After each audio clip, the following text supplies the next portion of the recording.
Hey guys, welcome back to the channel. I am Sandsawks and it is Throwback Thursday, episode number 2, and this time we are talking about Final Fantasy Tactics.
Hey guys, what's going on? Welcome back to the video. Like the introduction mentioned, it is time to do our Throwback Thursday video for this week. Now, in our previous episode, we talked about one of my favorite games as a child, The Legend of Zelda: A Link to the Past. In this episode, we're going down that road, but to a further extent, because Final Fantasy Tactics is probably my favorite game of all time. That's really saying something, because there's quite a few games that I hold in high regard up there, but I do believe that Final Fantasy Tactics takes that #1 spot. So, let's go break down the origins of the game, the story, the gameplay mechanics, and then we'll come back and give you my personal experience with the game. Now, for the purpose of this video, I will be using a lot of the graphics and sounds from the updated Final Fantasy Tactics: The War of the Lions. Final Fantasy Tactics is a tactical role-playing game developed and published by Squaresoft for the Sony Playstation video game console. It is the first game of the Final Fantasy Tactics series and was released in Japan in June 1997 and in the United States in January 1998. The game combines thematic elements of the Final Fantasy video game series with a game engine and battle system unlike those previously seen in the franchise. In contrast to other 32-bit era Final Fantasy titles, Final Fantasy Tactics uses a 3D isometric rotatable playing field with bitmap sprite characters. Final Fantasy Tactics begins with Ivalice just recovering from the 50-year war against Ordelia. The power vacuum caused by the death of its ruler King Ormdoria soon sparks another conflict. Princess Avilia and the younger Prince Orinus are both candidates to the throne, with the former supported by Prince Gultana of the Black Lion and the latter by Queen Revelia and her brother Prince Larg of the White Lion.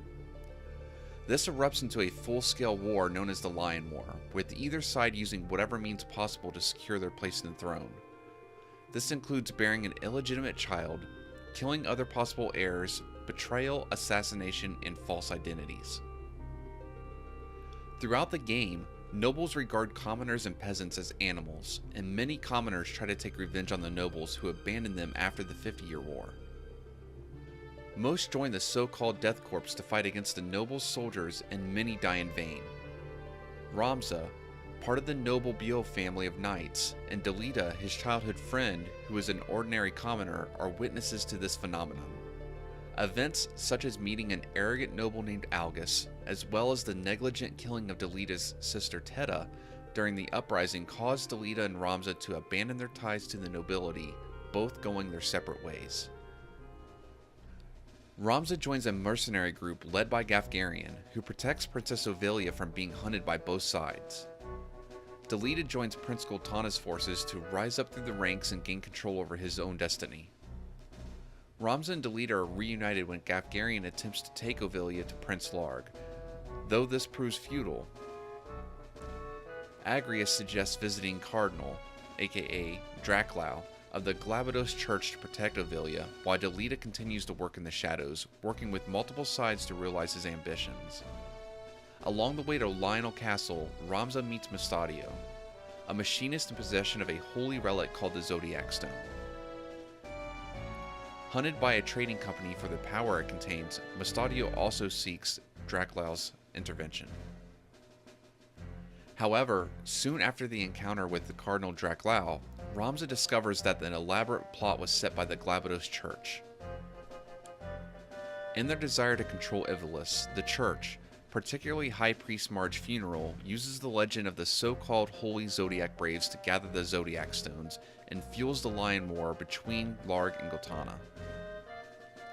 To stave off Ramza's interference, Draclau uses the stone to transform into a legendary Lucavi demon, and Ramza has no choice but to slay him. As a result, Ramza is regarded a heretic of the Church, and is approached by heretic examiner Zalmo at Leslia Imperial Capital. While noble in name, the Buell family is susceptible to corruption due to ambition. Dystarg, the eldest sibling, conspires with Larg and the Church to ensure that the Buell family remains in power. However, his younger brother Zalbag is unaware of his dealings. Alma, who is Ramza's younger sister, remains in church unaffected by the situation until Ramza is branded a heretic in front of her. Ramza seeks to rescue her after her capture while helping Ramza escape the Confessor Heresy examiners. Only Ramza and Alma share their father's sense of justice. Ramza is chased throughout the story by the Knights Templar, aka the Shrine Knights, the soldiers of the Church who are hunting the Zodiac Stones, although he gains allies either by saving their lives or by showing them the truth. Some individuals with the knowledge of the Zodiac Stones attempt to conspire with the Knights Templar for its power, though most fail. Ramza also acquires proof of the Church's lies about Saint Ajora, the central figure in their religion, and attempts to use it along with the Zodiac Stones to reveal the organization's plot. During the course of the story, the two sides face off in a major battle that sees the deaths of many soldiers, including their leaders Larg and Goltana. Ramza manages to stop the bloodshed from continuing and rescues the general Count Sidolphus Orlando, though the Church succeeds in eliminating the two lions to secure its power over Ivalis. Deeper into the story, Ramza discovers that the Knights Templar are in reality possessed by the Lucavi, who are the real conspirators behind the Church's plot. The Lucavi are seeking to resurrect their leader Ultima, who in the past was Saint Ajora, and they need much bloodshed and a suitable body to complete the resurrection. Alma is to serve as the host for Ultima's incarnation. While racing off to find her, Ramza encounters Dystarg, now a Lucavi demon, and witnesses Zalbag's death. Zalbag is then risen and converted into an undead servant and frequently begs for death during the encounter. At the end of the story, though Ultima is resurrected, Ramza and his allies succeed in destroying her. Their final fates are unknown, although Olin, a witness who had many encounters with Ramza, does witness Ramza and Alma riding away from the kingdom on chocobos at the end of the game. In the epilogue, Delita marries Ovilia and becomes the king of Ivalis. However, he fails to find true satisfaction, as even Ovilia distrusts him, leading her to stab Delita. Ovilia in turn is stabbed by the agonizing Delita and dies. Delita then sorrowfully cries out to Ramza, asking if what they have done was worth what they have received. Vilification for Ramza and ostracization for Delita. Olin attempts to reveal the Church's evil plots with the Dorai report. However, his papers are confiscated and he is burned at the stake for heresy. The story ends many centuries later with the historian Al-Islam intent on revealing the truth of the Lion War in the Dorai report. Alright, so there you have it, the origin and the story of Final Fantasy Tactics. It's a very, very complex game, especially for its time. Now, at like a high-level overview, if you want to know what the game was about, essentially it opens up that you're this old librarian guy who's reading into your country or your world's history about how this hero Delita became a hero and this villain Ramza became a villain. That's the story that the Church has put out there. Now, this old librarian guy, he's basically a descendant of someone we mentioned in the original game. His name is Olin Dorai, and he's someone that you encounter throughout the game that befriends Ramza and actually like records the true history of what was happening at the time. It's a very, very neat game. It's really neat the way that they took something that could be realistic or maybe even is realistic in like the medieval European times and that's kind of the feel this game has as opposed to other Final Fantasies of the time, of how you have, you know, two powers struggling for rule of the kingdom, while all along in the background this religious group is trying to control everything, and that's essentially what they end up doing. It gets a little bit deeper than that when you involve the Lucavi and the demons that you fight and stuff during the game, but all in all, it's a very, very well done game. So outside of the story part of this game, something else that is complex until you get a grasp on it, but also keeps the game fresh, you know, 20 years down the road, you can come back and play it because of this, is the job system of your characters. That includes your main character, Ramza, as you play him. Essentially, on a high-level overview of it, what's going on is you start off as like a low-level squire, and then based on how you level that character up throughout the gameplay, new jobs become available. So first you start off as the squire. One of the next things to open up is you can become a chemist.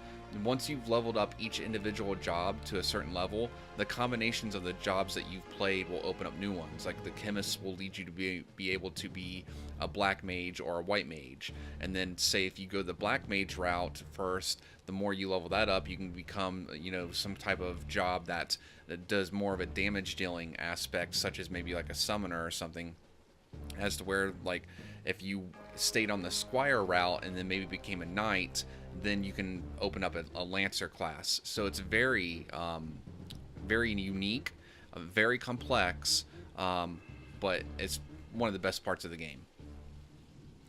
So to speak briefly about what this game means to me and my experience with it, we can go back to either 98 or 99 when the game was very new.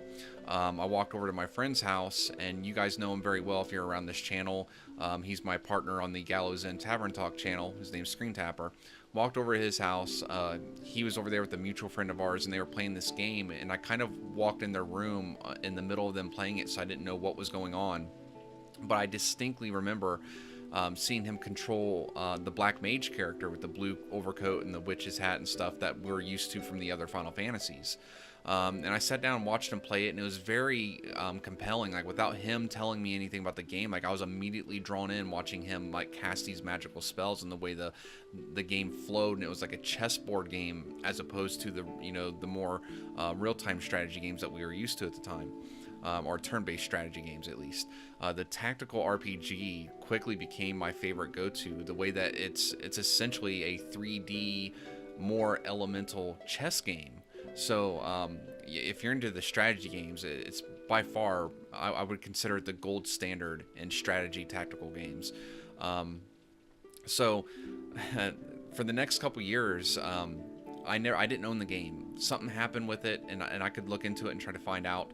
But you literally couldn't get a copy of this Final Fantasy Tactics game. I think there was an issue with it where they rolled it off the shelves. I want to say it was a technical issue.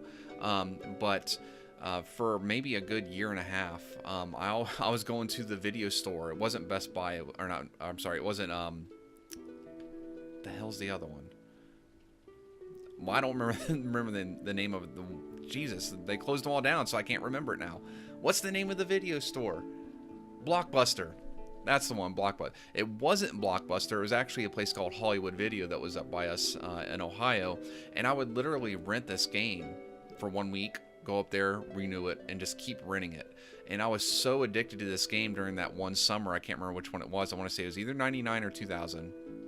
I was so addicted to it. I'd be playing it late at night, and I'd be grinding through random battles to try to improve my characters and get into these new job classes.